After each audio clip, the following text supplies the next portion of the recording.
नदिया के तीरावा भैंस चरे मोता तीन के बिदीनी यही एक धैनी पाछा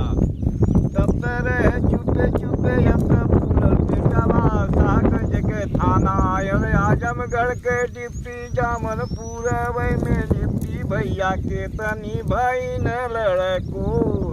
कहे नरमी कलैया छोड़दा कन्हैया लेकिन भरदा जमुनवा के नीर कहे नीर के भराई देव लहुरी न नदिया जे के सचवे में बाला मुआ ढरलवा बाड़े नारे सा रीर वाह वाह गगरी बदल गइल बा या लेकिन कुआं बदल गल बा दूर आधी रतिया के सैया सैया पे बदल गल बाड़े की मिलल बा ऊपरिया हाय हाय हाय वाह वाह वाह वाह एक बात कहूँ सजनी गठिया ला चुनरिया में विनयन मोल कवि की जैबू माया की बजरिया में हाय हाय